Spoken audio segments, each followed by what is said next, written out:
My marriage to Liam Sterling was a merger, a union of two dynasties. On the night we signed the papers at City Hall, he stood by the floor minus to minus ceiling windows of his penthouse smoking one cigarette after another. Then he told me he was in love with someone else. A girl he described as poor but resilient, a wildflower growing in the cracks of the city pavement. I was quiet for a moment. I didn't tell him that I'd been quietly in love with him for years. Instead I asked, so what happens now? He gave a small, humorless smile, the city lights glinting in his cool gray eyes. Give me 2 years. I won't be the man whose life is dictated by others forever. His voice was low, cutting. Then, we'll divorce. But don't worry, he added, a gesture toward magnanimity. I'll make sure you and the Calloway family are compensated. I agreed. But when that day finally came, he was the one who wasn't ready to let go. 3 months into my marriage with Liam, I finally saw her. Ava, it was my birthday. The Sterling family had been planning the party for half a month. The venue, the catering, the champagne, everything was the absolute best. I overheard someone whisper, old man Sterling really treasures his new grand auto minus and minus law. Every person with any real power in New York must be in this room tonight. They weren't wrong. And yet, even in a room full of power and precision, things go wrong. The crystal chandelier directly above me began to fall. In that split second, the only other person in its path was a waitress clearing glasses. The room erupted into chaos. I was already moving to get out of the way when I saw Liam cut through the crowd, his eyes fixed, his expression urgent. He was rushing toward the danger. And then he ran right past me and grabbed the waitress, pulling her into his arms. The final to blow was this: my arm sliced open by a shard of falling crystal, and the waitress held tightly in Liam's protective embrace. I had never been so publicly humiliated in my life. It only lasted a second.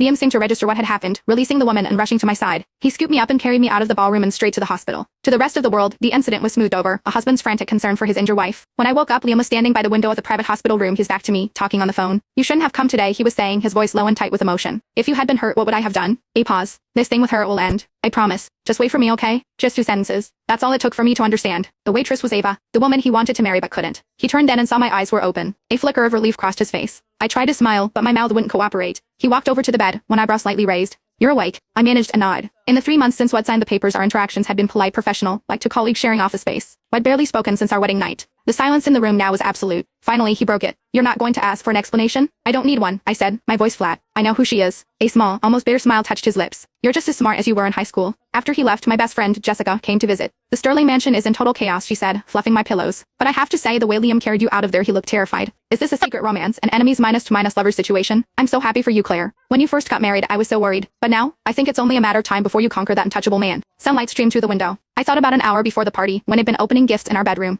Liam's was the last one I opened. It was a necklace from Tiffany's. A delicate, beautiful thing. I put it on immediately. And just before the chandelier fell, I had seen it, a bracelet from the same iconic blue box on Ava's wrist. My surprise gift was just something HED picked up while buying a real gift for someone else. I've already agreed to it, I said, suddenly my voice quiet. We're getting divorced in 2 years. Jessica shot up from her chair, her eyes wide with a mixture of shock and anger. What? Why are you insane? Is he cheating on you? Is that it? I managed a weak smile. It wasn't like that. Liam wasn't that type of man. In fact, he was fiercely protective of Ava's reputation. He loved her quietly, terrified that the vultures in our world would find her, pick her apart, or tarnish her name. Besides me, only his closest circle of friends knew he had fallen for a woman so far outside our social stratosphere. No, I said, and as for why, I can't tell you yet. But it's decided.